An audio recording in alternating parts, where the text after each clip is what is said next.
नमस्कार मित्रों, आज आपका फिर से हमारे YouTube चैनल पर बहुत बहुत स्वागत है। आज मैं आपको राजस्थान के एक ऐसी प्रेम कहानी आप लोगों को सुना रहा हूँ जो आपकी प्रत्येक परीक्षा के अंतर्गत पूछा जाएगा।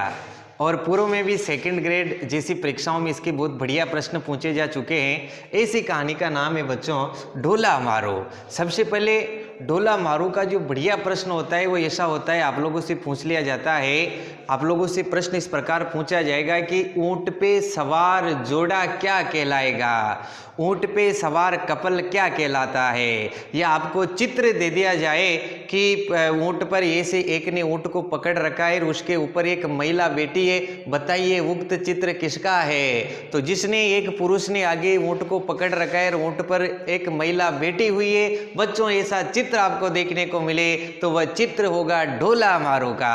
अब हम बातचीत करते हैं ढोला मारो। तो ढोला मारो है क्या बच्चों, ध्यान रखेंगे। ढोला मारो 11वीं शताब्दी में रचित। आपसे ये भी पूछा जा सकता है कि कौन सी शताब्दी में रचित है, तो 11वीं शताब्दी में रचित एक लोक भाषा काव्य है। ढोला मारो क्या है, 11वीं शताब्दी में रचित लोक भाषा काव्य है।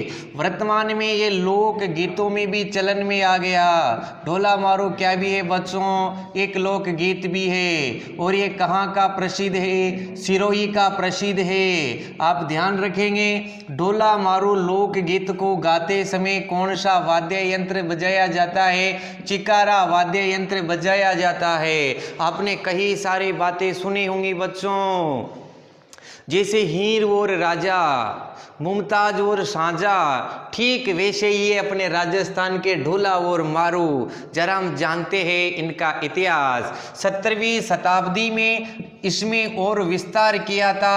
आप लोग ध्यान रखेंगे कि ढोला मारू लोक काव्य में किसने संशोधन किया था, तो आप ध्यान रखेंगे कुशल राय ने। कुशल राय ने ढोला मारू को जो दोहा में लिखा गया है तो इसमें कुछ और दोहे इन्होंने ऐड कर दिए थे। ढोला मारू जो लोक गीत है जो दोहों में मुख्यतः लिखा गया है, वो लिखा गया है बच्चों कवि कल्लोल के द्वारा। बहुत बढ़िया बढ़िया परीक्षाओं में प्रश्न पूछा गया है कि ढोला मारू किसके द्वारा लिखा गया, कवि कल्लोल के द्वारा।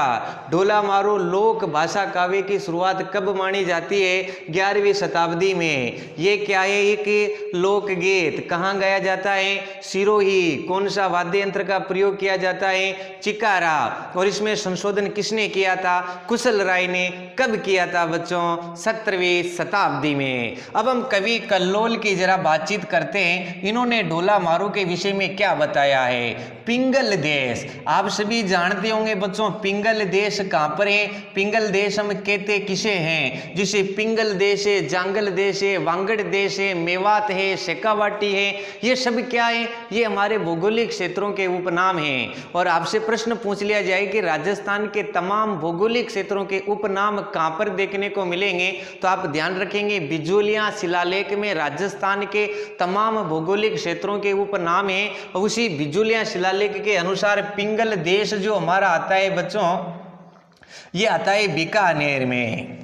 और पिंगल देश का राजा था जिसका नाम भी बच्चों उसी के कारण पिंगल हुआ, ये पिंगल ही है। और पिंगल राजा के एक पुत्री थी जिसका नाम था मारू। ध्यान रखेंगे, इसकी एक लड़की थी जिसका नाम क्या था, मारू। ये क्या करते हैं कि पिंगल देश बीकानेर अपने रेगिस्तान में स्थित है, मरुस्थल में स्थित है। और हमारे यहाँ तो अकाल पड़ते ही रहते हैं, हम तो रेगिस्तान में रहते हैं इसलिए अकाल पड़ते रहते हैं। और एक बार पिंगल देश में अकाल पड़ गया, तो अकाल पड़ने के कारण ये पिंगल देश का राजा पिंगल अपनी पुत्री मारू एवं अपने परिवार वालों को लेकर के बच्चों सिरोही के नरवर क्षेत्र में, आप ध्यान रखेंगे कहां पर गया, सिरोही के नरवर क्षेत्र में। आप ध्यान रखेंगे, इससे क्या ध्यान रखेंगे कि ये कहाँ का था, ढोला कहाँ का था, तो ढोला था सिरोही के नरवर क्षेत्र का। और मारू कहाँ की थी, ये पिंगल प्रदेश के थी, पिंगल राजा की जो बेटी थी। और ये अकाल पड़ने पर ये राजा कहाँ चला गया, ये सिरोही के नरवर क्षेत्र में चला गया। और यहाँ का जो राजा था उसका नाम था बच्चों नल। और नल के एक पुत्र था, एक लड़का था जिसका नाम था ढोला।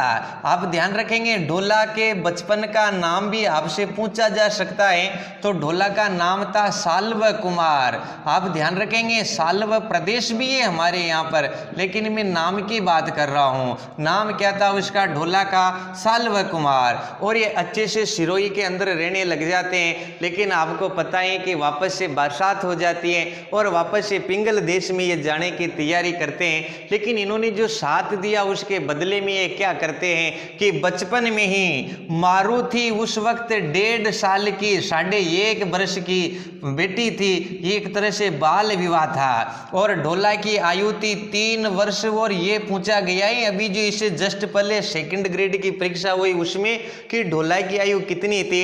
3 वर्ष। हमारे यहाँ तो बाल विवाह का प्रचलन है, छोटे छोटे बच्चों का विवाह होता है। राजस्थान में सर्वाधिक बूंदी जिले, और बूंदी जिले के भी हिंडोली तहसील जहां से मैं रहता हूं वहां पर राजस्थान में सर्वाधिक बाल विवाह होता है। लेकिन ध्यान रखेंगे अभी तक मेरा विवाह नहीं हुआ है। इसके बाद हम बातचीत करते हैं 1.5 वर्ष और 3 वर्ष के इन छोरियों की जो शादी करवा दी लेकिन गोना नहीं किया। हमारे यहाँ क्या है कि लड़की जवान होने पर उसको गोना किया जाता है और ये वापस अपने अपने देश चले गए। इधर क्या होता है कि ढोला बड़ा हो जाता है और अपने बचपन की शादी को भूल जाता है बच्चों। इधर ये भी धीरे धीरे बड़ी हो जाती है और इसकी सुंदरता की प्रशंसा चारों ओर हो जाती है। ये अपने आप में बहुत सुंदर थी। और यहीं का एक डाकू था जिसका नाम था उमर सुमरा। ये उमर सुमरा इससे ब्याह करना चाहता था, लेकिन इसका तो ब्याह बचपन में किसके साथ हो गया था? ढोला के साथ। लेकिन ढोला उसे भूल गया क्योंकि ये राजा नल की मृत्यु हो गई और बाद में इसने एक लड़की से विवाह कर लिया जिसका नाम था मालवाणी। मालवाणी इसकी पत्नी हो गई। और इधर ये तो अपने उसकी इंतजार करती हैं कि वो आएगा और मुझे लेकर के जाएगा, लेकिन नहीं आया। धीरे धीरे धीरे इसे चिंता होती है और ये धीरे धीरे धीरे थक जाती हैं। जब इसके पिताजी को इस बात का पता चलता है तो वो संदेश भेजते हैं, लेकिन ये संदेश मालवाणी के पास पहुंचते हैं, ढोला को समझाती नहीं है, उन्हें फाड़ करके फेंक देती है।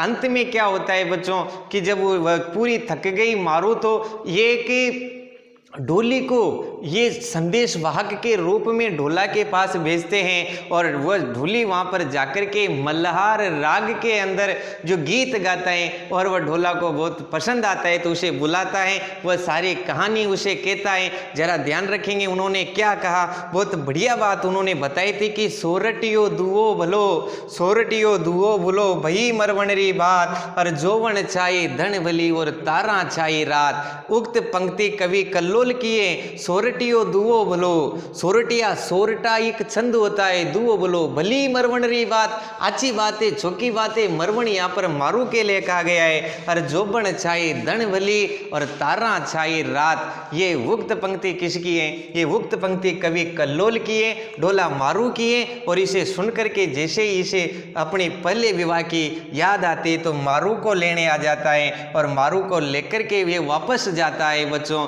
उस वक्त क्या होता है कि कई सारी बातें यहाँ पर अलग अलग इतिहासकारों ने बताई हैं, लेकिन मैं ऐतिहासिक बात आपको बताता हूँ कि उमर सुमरा बीच में ही इन्हें रोक लेता है, क्योंकि हमारे यहाँ पर उधर रेगिस्तान क्षेत्र में अमल की मनवार की जाती है। अमल अफीम जो खिलाई जाती है, अमल की मनवार, और अमल की मनवार के लिए ढोला को रुका लेता है। और वहीं पर एक दूसरा व्यक्ति था जो समझ गया कि ये ढोला को मार करके इस मारू को पकड़ना चाहता है, तो एक संकेत दे देता है, जिसे मारू क्या करती है, मारू भी रेगिस्तानी लड़की थी, अपने लात की देती है ऊंट के और ऊंट चलने लगता है। ऊंट को पकड़ने के लिए ढोला उसके पीछे भागता है। इतने में मारू सारी बात ढोला से कह देती है कि अपन को मारना चाहता है। तो उसने ढोला ने उस ऊंट को ऐसे पकड़ लिया और उसके ऊपर मारू बैठी और ऐसे चलने लगे। और इसी चित्र से क्या हो गया बच्चों, ढोला मारू हो गया। निश्चित ही आपको कहानी पसंद आई होगी और आपके परीक्षा में भी जरूर काम आएगी बच्चों। ऐसी कहानियां और रोचक बातें जानने के लिए प्लीज़ आप हमारे चैनल को लाइक, सब्सक्राइब, कमेंट और शेयर जरूर करें। धन्यवाद।